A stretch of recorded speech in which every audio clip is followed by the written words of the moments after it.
Hey, welcome back. So in August of last year, I made two videos giving advice on world building in a fantasy setting. Um, and I realized I should probably make more of those because those did well. This one is on fantasy gods. We'll get straight into it. What is a god?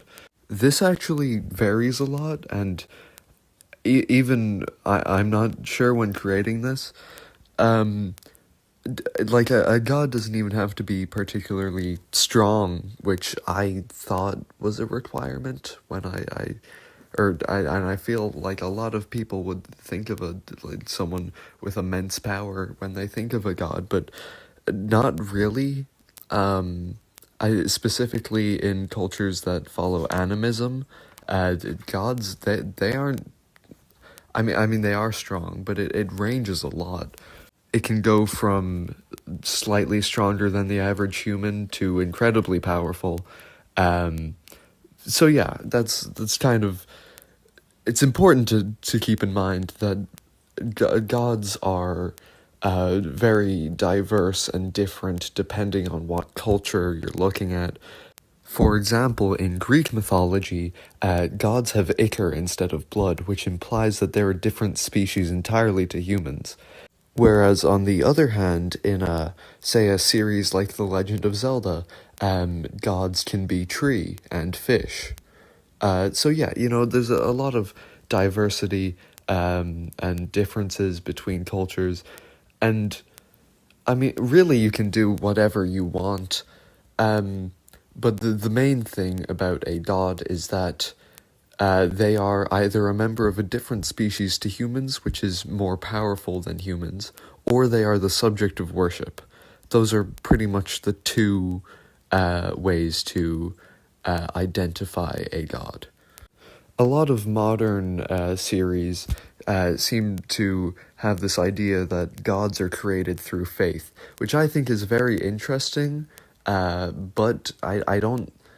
That's looking at religion from more of a historical standpoint, kind of. That's more gods come with cultures and then disappear when the cultures go. If you are creating a world where gods have tangible effects on the world, it is kind of very horrifying that they can slowly watch themselves die over thousands of years. Okay, moving on. One problem you might encounter is that, say you have two separate cultures and they both worship the sun. How are you going to handle that? Because if this god is the literal sun, then how could two cultures be worshipping the same sun but having different interpretations of it? The way that I have handled this is that the sun is its own separate thing, and then the gods of the sun are just kind of parts of the sun taking different forms. Yeah, that's how I've handled it, but it's probably better you come up with your own ideas and conclusions for it. I'd like to briefly touch on creator gods. A creator is a pretty much all-powerful being who creates the universe. That's kind of obvious, but I think a lot of people don't think out the full implications of having creator deities is. Because if there is a creator deity, and that creator deity is good, that means that they are all good. And if they don't have an opposite, bad creator deity, that means that there is no such thing as absolute bad in this world, because that would mean that there would have to be an equal to a creator deity.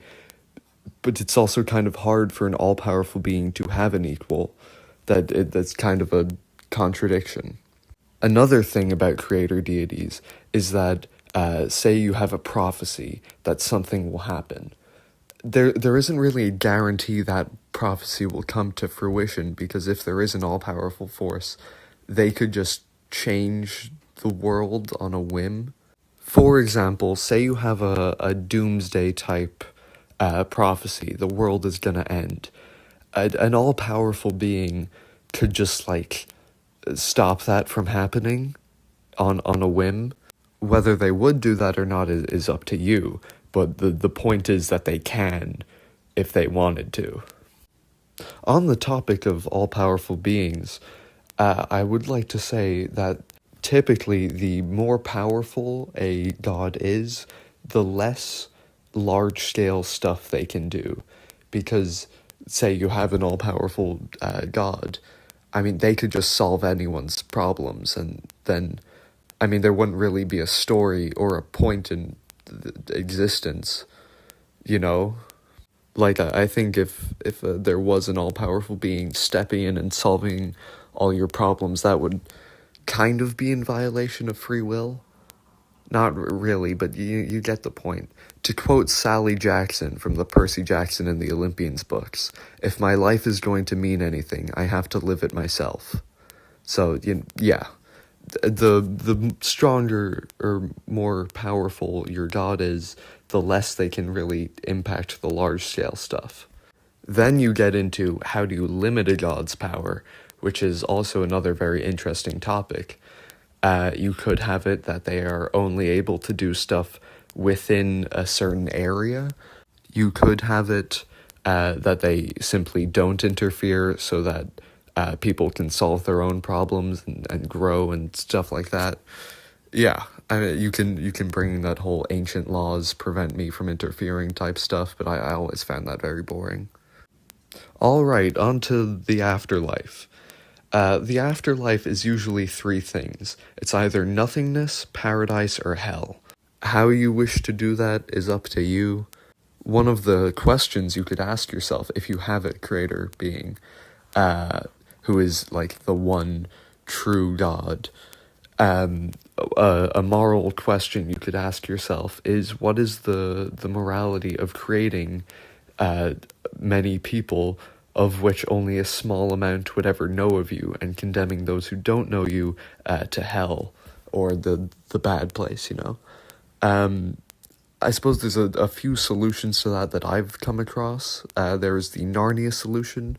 In the final Narnia book, The Last Battle, there is a young man from Calormen who is accepted into true Narnia despite worshipping Tash, and Aslan basically says, any bad stuff you do in the name of Aslan is done in the name of Tash, and any good stuff you do in the name of Tash is done in the name of Aslan. That works, but it's partially dependent on him accepting Aslan after that revelation, and also that kind of only works if you have an objectively good deity who is working in the world. The other solution I've come across is redemption in the afterlife. I'd like to read out a line from the Apostles' Creed now. Referring to Jesus, it says, "Who will come again to judge the living and the dead." This implies that once you die, you're given a chance to redeem yourself and, apologize for your sins and stuff. Yeah, so that's another solution. You could also just have them wandering in nothingness for eternity. Another thing to remember is that religion isn't exclusively a pseudo-history. It can be a pseudo-history, but you shouldn't fully approach it like that.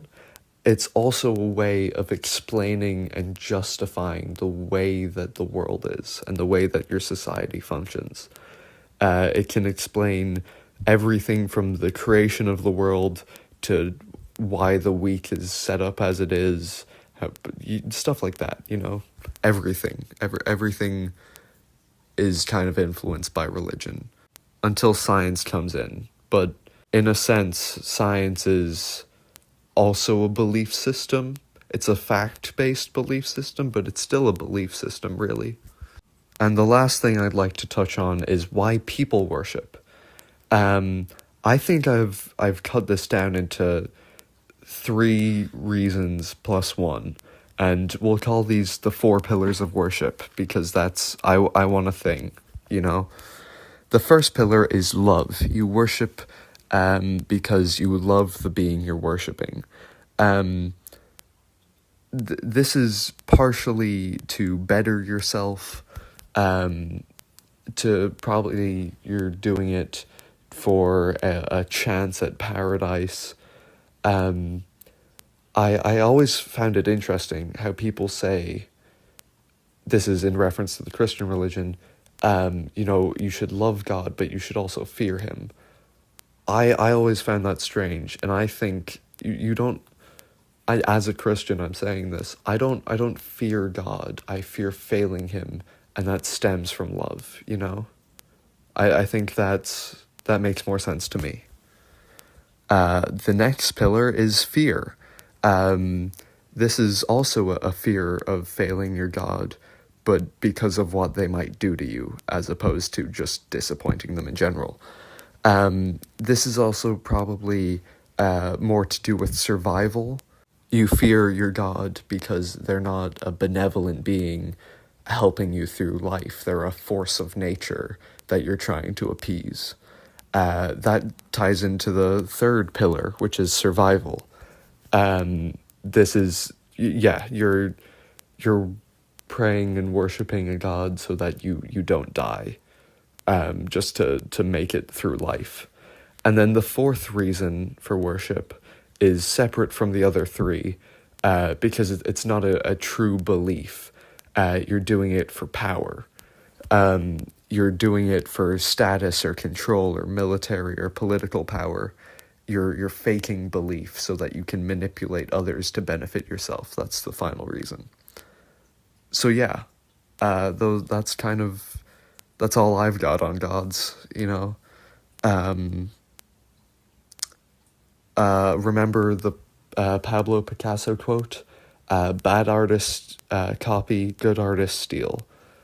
Keep that in mind when you're world building. Thanks for watching. Please consider liking, subscribing, and checking out my other content. Goodbye. Have a nice day.